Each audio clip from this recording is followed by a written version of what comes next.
It's the Happy Families podcast. It's the podcast for the time-poor parent who just wants answers now. I spent the time giving her what she wanted, and that meant more to her than having, the fancy precision cardboard box that some awesome mother made. That's beautiful. But what you're really saying is you can get away with mediocrity so long as you do it lovingly. Yeah, totally.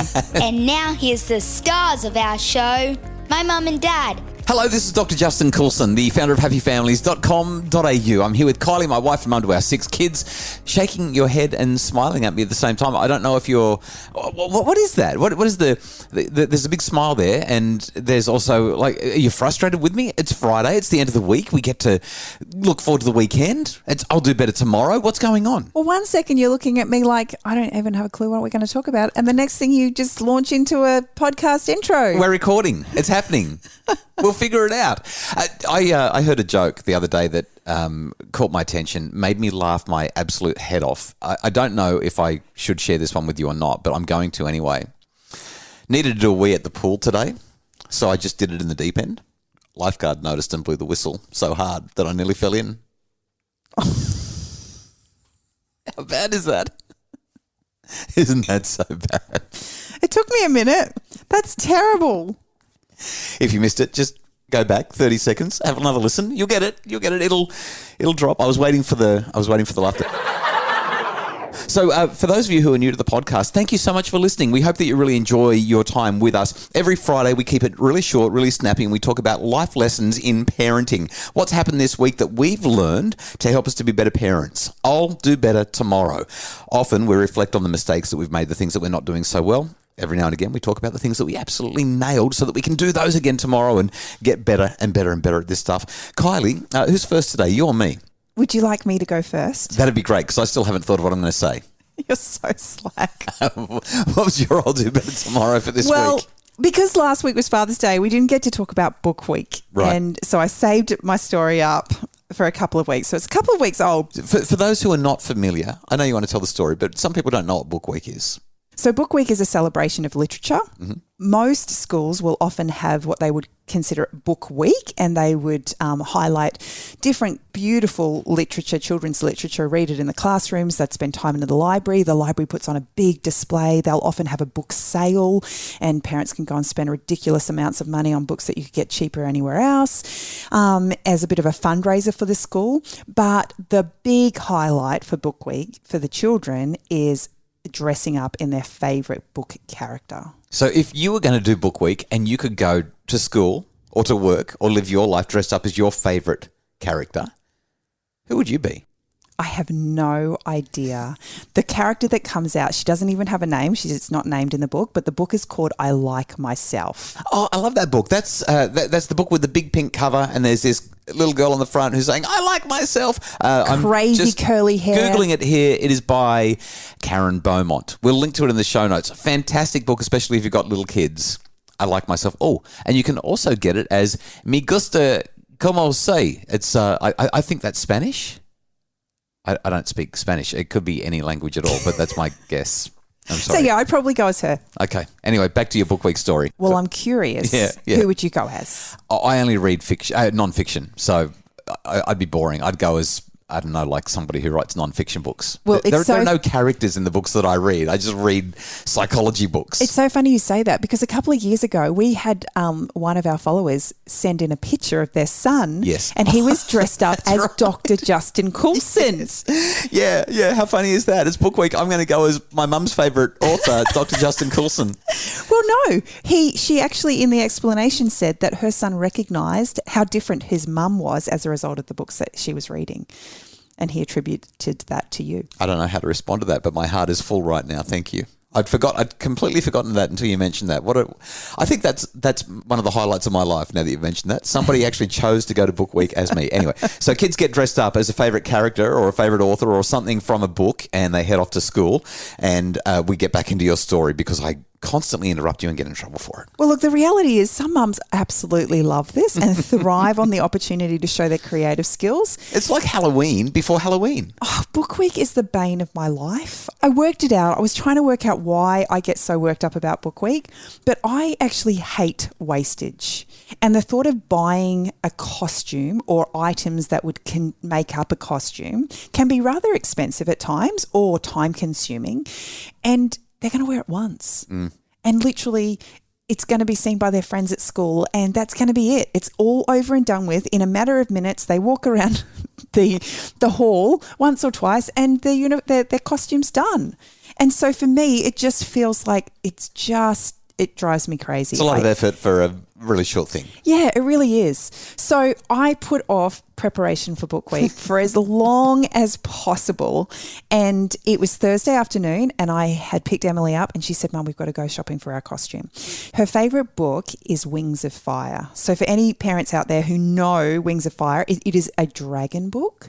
And I was petrified that she was going to ask me to make her a dragon costume.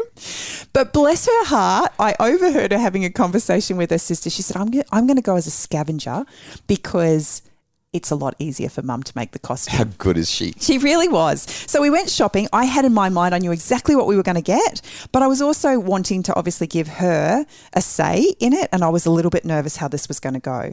And as we went along, I showed her bits and pieces and I said, Emily, we need to get some fabric for bandages. I said, what colour should the bandages be? And she said, white. And so I walked past this crisp white fabric and I said, white like this? And she said, no, it needs to be a little bit dirty. And so I had in my mind that I'd get her some calico. So we walked down and I said, how about this? And she looked at it and she said, oh, that's perfect. And it happened time and time again as we had to make all of these decisions. And so at the end of it, I dressed her up and her sisters helped with some makeup because she had to look like all scavengery and, dirty and messy. Scavengery. I love it. Yeah, well. And she went off to school with a skip and a step and she was very, very excited. We got to school and she started to get nervous because she couldn't see any other kids in costumes and she wondered whether or not it was actually Book Week. We got into the classroom. That would be embarrassing. Yeah, she was very nervous. Like pajama day. You go to school in your pajamas and it's not pajama day. She was very, very nervous. And we walked in and I saw a kid and he was just wearing a flannelette shirt and some jeans. And I said to her, look, I said, your friend's dressed up too. And I'm feeling really good about myself because I've gone to some effort. She's got bandages and I've ripped a shirt and she looks really good. And this little boy says, Emily, do you want to see my costume? And I'm thinking, what's there to see? Anyway, he's gone behind the teacher's desk and he's pulled out the most amazing, I'm talking precision spectacle of a cardboard green tractor. It was amazing. And all of a sudden, my feel good, I'm an awesome mum, went out the window in a heartbeat. And I went home, she went off and she was happy and everything was fine. We got home that night and as we were talking, I said to Emily, and I ask the kids every year, who was your favourite costume? What costumes were there? And without missing a beat, she literally turned to me and she said, mine. And in that moment, just the remembrance for me personally that our kids spell love T.I.M.E.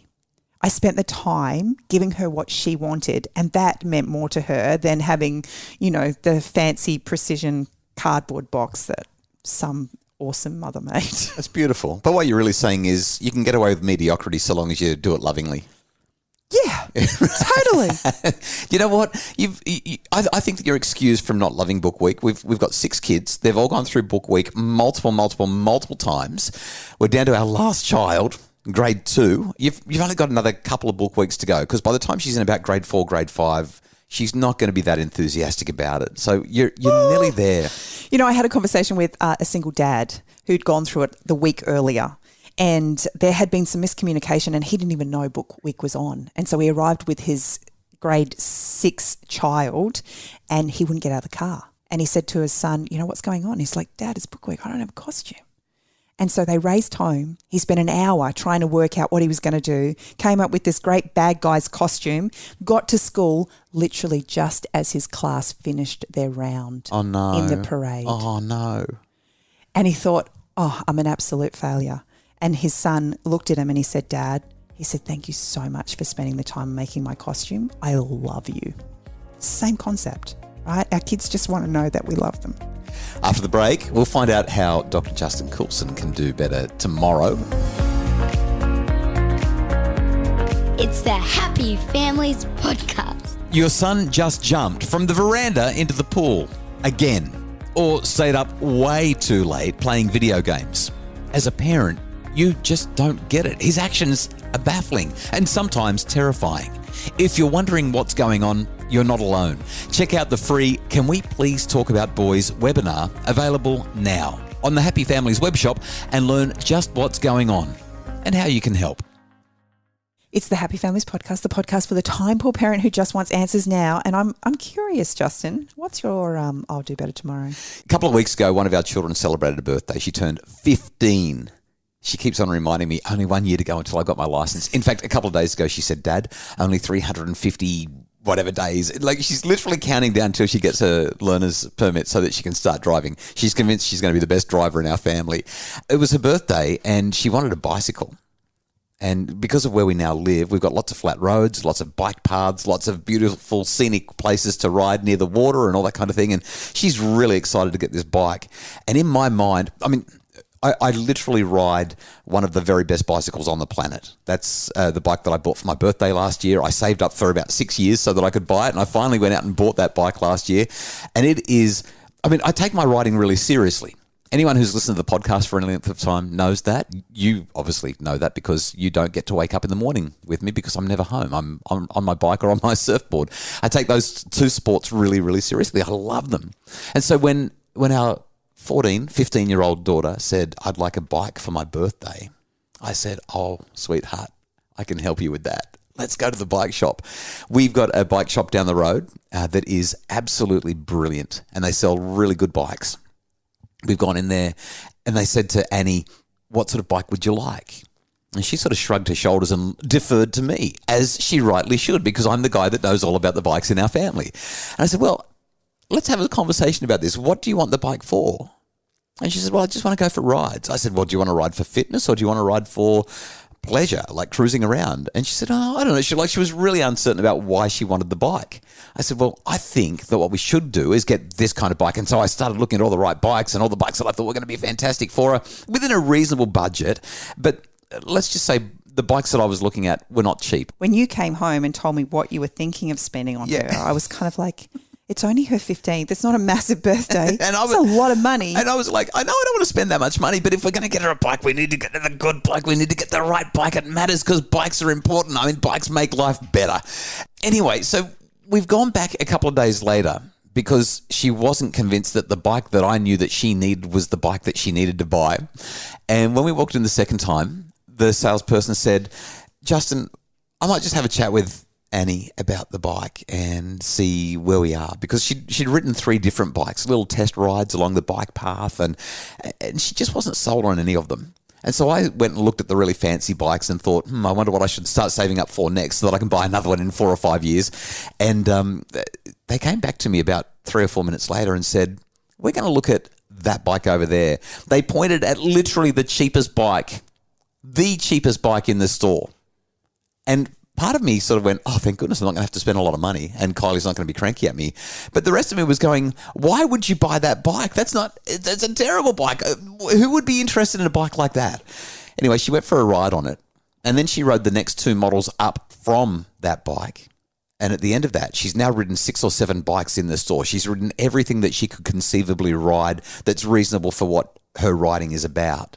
And when I said to her, so which one would you like for your birthday?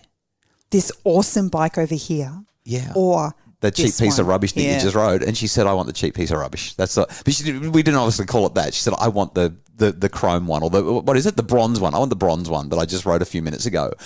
And I'm looking at her with incredulity on my face. I'm like, what is the matter with you? It's kind of like when you say to your child, would you like for breakfast at this fancy cafe, which we've done once in our lives, but I'm never going to forget it. It was just you and I. We went out for breakfast at that really fancy place. I think it was called Hardware Society in Melbourne. And I ordered lobster rolls for breakfast. Do you remember that? Yes. Never done it before. Probably never do it again. But, oh, my goodness. And you looked at me like, no, I'm just going to have some Vegemite toast or whatever. I mean, it wasn't that bad. But there's lobster rolls on offer here, and you're going to choose muesli. You're going to have a bowl of porridge. Like, come on, there's amazingness here. Anyway, she chose the muesli, the Vegemite toast, the porridge, whatever it is, instead of the lobster rolls. She wanted that. And you know what? She hasn't stopped smiling. She loves that little bike. She's got this cruiser with her hands up high, and she's got the big, comfy, cushy seats. ugly that doesn't seats. stick up her bum. And there's no way that she's going to be able to ride more than about 12 kilometres an hour on this thing, but she just loves it. And I thought to myself, how important is it that we just get out of our kids' way and let them be themselves? Because she's so much happier with that bike than she would have been on the bike that I thought was the best bike for her. You can thank me later. So that's my I'll do better tomorrow. Listen to your kids and let them figure it out for themselves and let them pursue the stuff that suits them. She's not a racing bike rider. She's not going to compete. She's not going to go riding up crazy hills to Montville and Mullany and do the Tour de France style of riding. That's not her thing. So let her get the thing that's going to bring her joy. And so that's what we've gone for. And it worked. And I kind of feel like I nailed it, but I had to stomp on every impulse that I had as a dad to give her what I thought she needed. And how hard is that? Whether it's meals or whether it's clean rooms or clothing or which school they should go to, all of those things. We've got our own agenda, and what a difference it makes when we just step back and let them go their own way. I love it. Thanks for sharing. The Happy Families podcast returns next week with a whole lot of ideas to make your family happier. On Monday of next week, we're going to be having a look at some new research that highlights the very best stuff that we can do if we're living in a tech-obsessed house. What can we do to help our children to do well in the age of social media? On Tuesday, we're going to be talking about tweens that are pushing boundaries and getting up to no good. And we've also got a doctor's desk episode next week where we talk about the latest science to help us to be better parents. All that and a whole lot more on the Happy Families podcast next week. Really hope that you've enjoyed today's conversation and that you've been inspired to be a better parent as a result of the big mistakes that Kylie and I make all the time. Have a wonderful weekend. The Happy Families podcast is produced by Justin Roland from Bridge Media. Craig Bruce is our executive producer. And if you'd like more info about making your family happier, we would love for you to join us on our Facebook page, Dr. Justin Coulson's Happy Families, or at happyfamilies.com.au.